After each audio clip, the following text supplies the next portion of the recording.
You seem lost. Being a believer, what does that even mean? I just wish that you hadn't lied.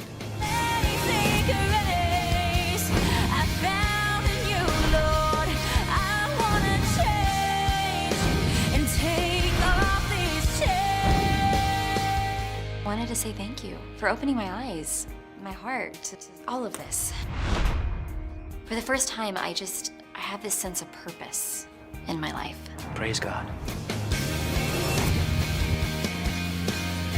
Dear Lord, we just want to thank you for bringing Paul and I together. You really did good. Thank you. I have never prayed over coffee before.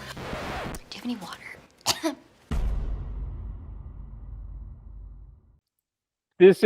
We're debating how many times we've watched this.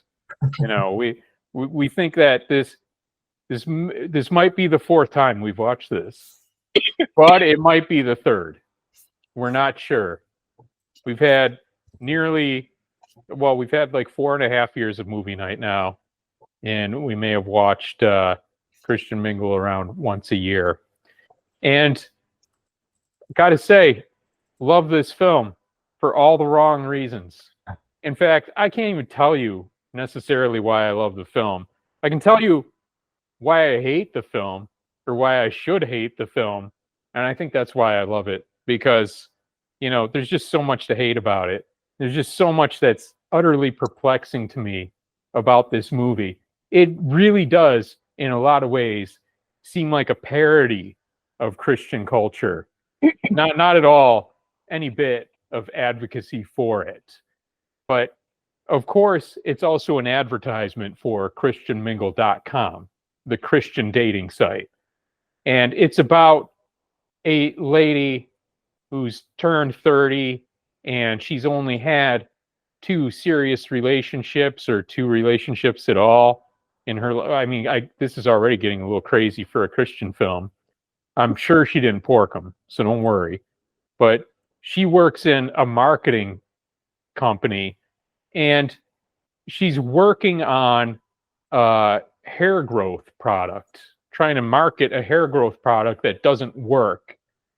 And I've seen this film several times now, and I really don't know what they're getting at with this, because it feels like they're trying to use the hair growth pill and its inefficiency as a type of vehicle to impress upon us a deeper message, because her boss is bald, and he's taking this hair growth shit, and he's clearly still bald. And at some point, when she decides she's, of course, going to give herself over to Jesus, she's pointing out to her boss that, look, I can see it with my own eyes. You know, this product isn't working. And I thought that was a really odd approach to take when you're trying to sell people on converting to Christianity. Like, what was the empirical evidence that they thought they were pointing to validate the Christian viewpoint or whatever? I just don't know why they went that direction, but maybe I'm thinking too deeply about that, because that was just kind of a subplot that they threw in. Maybe that was just their way of saying, like, hey, we don't reject reality entirely, just only when it suits us. I don't get it. But it's not that deep. I promise it's not that deep.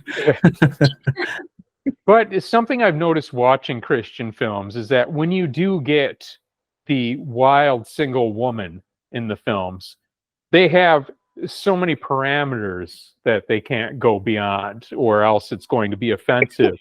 So they have to show really benign ways to indicate that this is a lady in need of being tamed. And I swear to fuck, they often do this by making them just like wear a beret or something, or just hang out in a coffee house. And that's, you know, it's pretty wild. And in her case also, she meets up with this guy from Christian Mingle and takes him out for sushi. And this is just way too exotic. He's completely confused by it. We see him chewing the sushi for like a whole minute, going, oh, and making faces, and finally swallowing it down. And I guess this is supposed to be hilarious, and we're seeing a real clash of cultures. She's not Christian, he is, because she went to Christian Mingle looking for a good man, because though she's not a Christian herself, she realizes that the only good people are Christian, of course. So the first time I saw it, I know I've said it before, but this gets me the most every time I see this movie.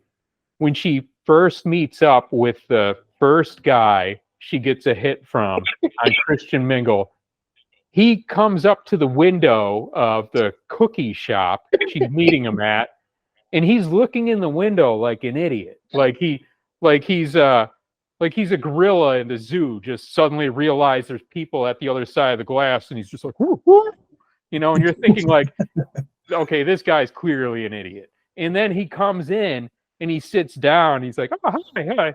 And then he immediately establishes that he's a real mama's boy. He's like, oh, my papa told me that being late was going to be my undoing or whatever. And then he starts talking about how his mama owns him or something. And then he was like talking about how he wanted to do one thing back in the day, but he wanted to be a rock star or something. And then he starts acting up at the table. He's like, yeah, I was going to be a rock star.